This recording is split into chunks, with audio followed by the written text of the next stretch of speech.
Nova descarga mediática contra Lula e desta vez bem mais pesada. Tudo porque ele não condenou a inabilitação da opositora venezuelana Maria Corina Machado para participar da eleição presidencial de 28 de julho. Como é que ele vai defender uma candidata que é ainda mais extremista que Javier Milei, que acabou sendo presidente da Argentina? Maria Corina tem uma pauta de privatizações selvagens, a começar pela PDVSA e de supressão dos direitos sociais, políticos e humanos de grande parte dos venezuelanos. E ainda por cima ela traiu o país dela ao aceitar uma representação do Panamá para condenar a Venezuela dentro de uma reunião da Organização dos Estados Americanos.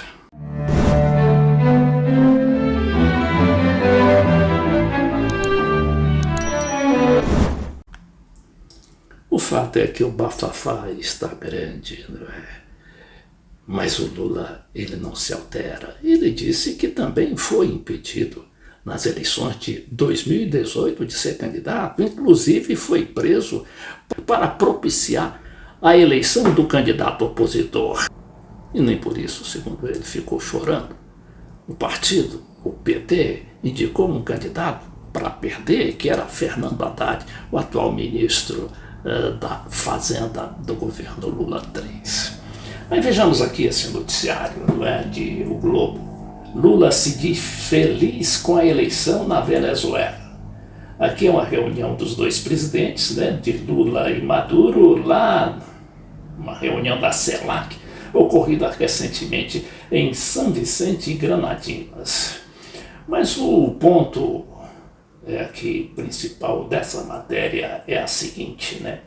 Mais tarde, Lula afirmou que não fez nenhum paralelo entre o contexto brasileiro e o venezuelano, mas citou as eleições de 2018, quando foi impedido de disputar o Palácio do Planalto, e afirmou que, ao invés de ficar chorando, indicou outro candidato para a disputa nesse caso. Eu não fiz uma ligação entre a situação da Venezuela e do Brasil. Eu só disse a vocês que houve aqui nesse país. Eu fui impedido de concorrer às eleições de 2018. Ao invés de ficar chorando, eu indiquei um outro candidato que disputou as eleições. A Maria Corina, muito sabidamente, aí se declarou ofendida, mais por ser mulher do que propriamente por ser candidata. E disse aqui nesse Twitter, agora X, eu chorando, presidente Lula. O senhor diz isso porque o senhor não me conhece. Estou lutando para fazer valer os direitos de milhões de venezuelanos que votaram por mim nas primárias e os milhões que têm o direito de fazê-lo nas eleições presidenciais livres. Só que ela não fala aqui como ela defendia a interdição, a invasão militar por parte dos Estados Unidos para derrubar o que ela considera a tirania do governo Maduro, nem também de sua participação ou de aprovação das chamadas guarimbas, que foram aquelas manifestações violentas de rua que degeneraram em milhares de feridos e centenas de mortos ao longo dos anos de 2014 até 2018, quando a Venezuela recuperou a estabilidade política. Mas o quadro está carregado de tensões, não só no Brasil, na Venezuela, mas também no México e em todos aqueles países ainda governados por líderes populares, como o caso da Colômbia, cujo presidente está sofrendo a maior campanha midiática jamais presenciada por um presidente depois da Venezuela. Veja aqui, por exemplo, o que é que ocorreu no México, cujo presidente, López Obrador, em final de seu mandato de 6 anos, López Obrador está também sofrendo uma pressão, também midiática, e agora parece que também das ruas a direita está assanhada. Vejamos agora essa tentativa de invasão do Palácio Presidencial lá na Cidade do México. Irrupción en el Palacio Nacional de México. Irrupção no Palácio Nacional do México. Decenas de personas derribaron el miércoles con Várias pessoas derrubaram una camioneta una de las puertas de las derrubaram o cerco ali, a cerca do palácio, e uma caminhoneta avançou sobre as portas do palácio. sede de la presidencia, mientras el mandatario Andrés Manuel López Obrador sostenía su conferencia de Isso enquanto o presidente López Obrador, lá dentro do palácio, fazia aquela sua tradicional manhãneira, que são as entrevistas diárias que ele dá a partir das 7 horas da manhã. prensa matutina.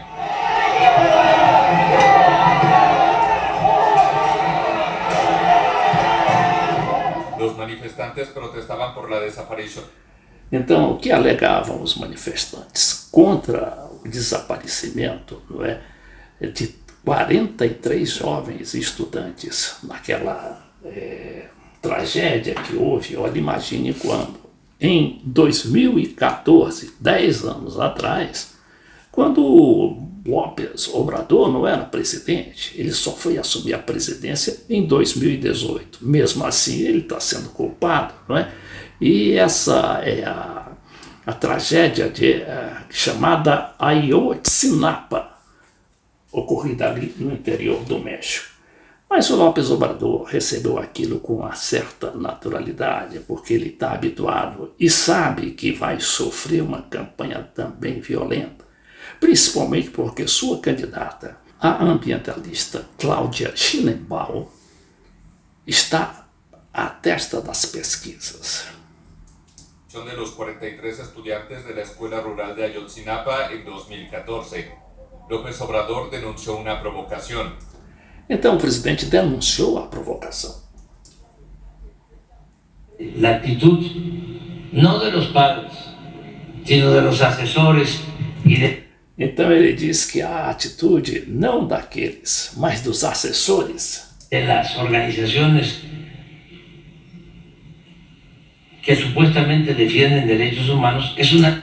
E ele se refere às organizações, às ONGs, organizações não governamentais, que supostamente defendem, né, os direitos humanos, mas que financiam esse tipo de manifestação aí agressiva agora contra o próprio Palácio Presidencial. Una actitud, sí, en el mejor de los casos, política. Então ele diz que é uma atitude, em melhor dos casos, política, quer dizer, de motivação política, e não de defesa, não é, daqueles estudantes desaparecidos até hoje. Sí, muy de confrontación en contra nuestra. Diz que é algo que ele chama de uma confrontação contra a gente. No caso ele, pessoal, né, o López Obrador. Los estudiantes de Ayotzinapa desaparecieron en la noche del 26 al 27 de...